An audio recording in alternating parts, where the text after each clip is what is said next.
Hello friends. So in this session we will see the next type of interaction diagrams which are called as collaboration diagrams. Okay. So sequence diagrams they show us the behavior of objects between the classes or modules. Same way collaboration diagrams will show us the behavior of object between the modules, but in detail they will show us how they are connected, okay, or how many times they are connected in a specific order. Okay, so let us see that. See, they show the relationship between objects and the order of messages passed between them. So collaborate means what? When there is a proper request, you have to send a proper response for it. So something which is sequenced, or something that is ordered, or something that has a coordination, isn't it? So that is called as what? More collaborated. Fine. So the objects. So this diagram is same as the sequence diagram. Okay, what is the thing?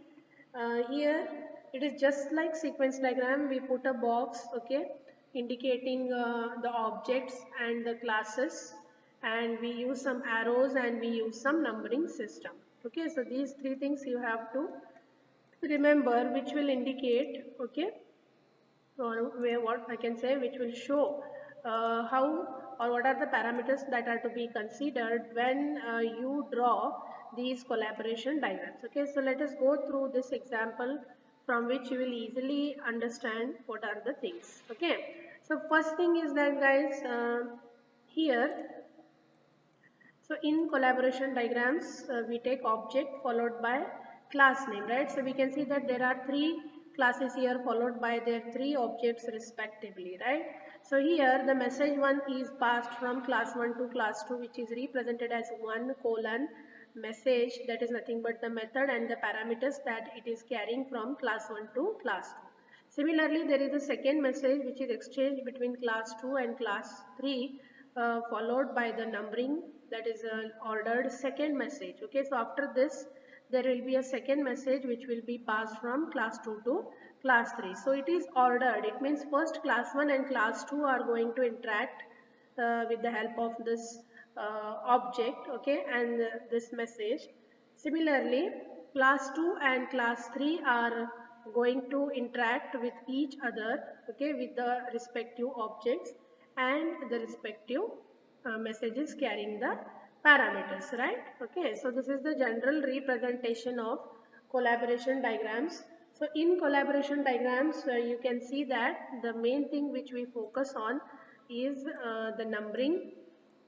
Okay, it may be like 1, 1.1, 1.2, 2, 2.1, 2.2, and so on. And we also focus on the order, okay, in which the messages are exchanged. All right, okay. So here again I will take a simple example of your this one, that is order, placement of an order. Okay, so here you can see, so we just have colon and we just have order entry window. So what it tells us guys, see, the window just follows the object name colon class name naming convention. In sequence diagram, this is the format: object name, okay, here we have an object name and here we have a class name. Okay, so this time the class name is shown to demonstrate that all of objects of that class will behave the same way. It means we do not indicate here object, we just take colon and class name. Okay, whereas in sequence diagram we take object, we take colon and then the class name, whereas in collaboration diagrams we just take colon, okay, and we take the class name. It is considered that all the objects of this class will behave in the same way. Okay, so here the order entry window, here the customer will interact with the order entry window, okay, and he will just make the first request. Okay, he will just pass the first request, message request saying prepare. Okay, so the objects of both these class interact, okay, and then the first request passed is prepare. Okay, so after this request is passed by the object of order entry class to the object of order class, so it will check. So in stock, this is the condition. So during after this prepare, it will check the condition. For this prepare method, it will go into the condition and it will check 1.1.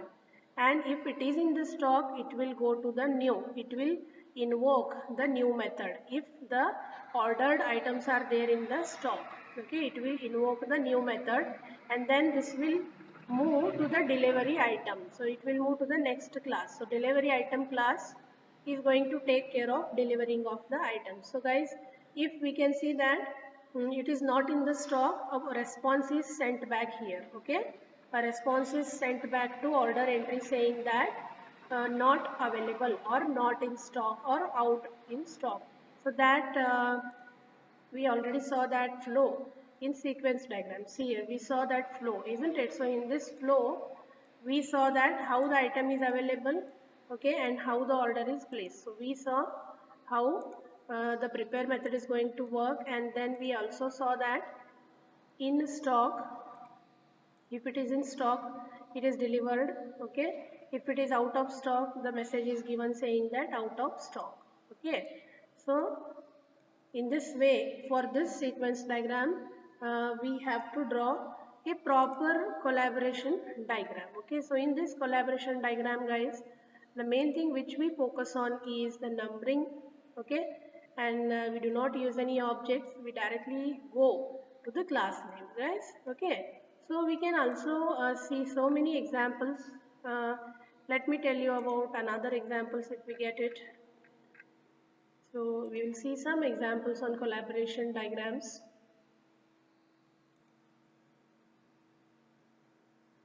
So if you just go and browse, okay, through Google, you can see a lot of examples showing you the collaboration.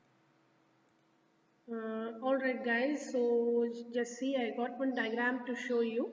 So here you can see that this is the collaboration diagram about the hospital management, which is showing us the interaction between patient, receptionist, doctor and nurse. Alright, so see here, let me find out the first activity. So the patient takes an appointment, okay, to the receptionist. Then the receptionist, she takes the appointment from doctor and checks whether the doctor is available. That is the third message that is being exchanged. And fourth is confirming the appointment. After confirming the appointment, the patient will consult to the related doctor, okay, and then there is a nurse who is also assisting the doctor. That is the sixth activity. And then the doctor provides a treatment to the patient, okay, that is the seventh activity. Then we can also find some activities like the patient agrees with the treatment, and then the doctors ask for the payment, and then the patient has to provide the fees to the receptionist. Okay, so this is one collaboration diagram which showed you the interaction basically, okay, for how to manage, okay, with the hospital management. Clear? So in this way you can get so many different types of collaboration diagrams, guys. Okay, you can just browse into the internet and see so many different types of collaboration diagrams you may get. Okay, so basically the idea behind each collaboration diagram is that we have here the different classes, okay, and here followed by object name colon the class name. They show the interaction between the modules and they show how the objects are going to behave, but in an orderly manner. Alright guys, so please go through that. Yes, and hopefully this is understood by you. So basically in examination you can follow this explanation. This is an example of providing an order, and second example also I told you about taking care in the hospital, that is hospital management system. So alright guys, this is all about the collaborative diagram. So we will see the next diagram in the next video. Bye bye.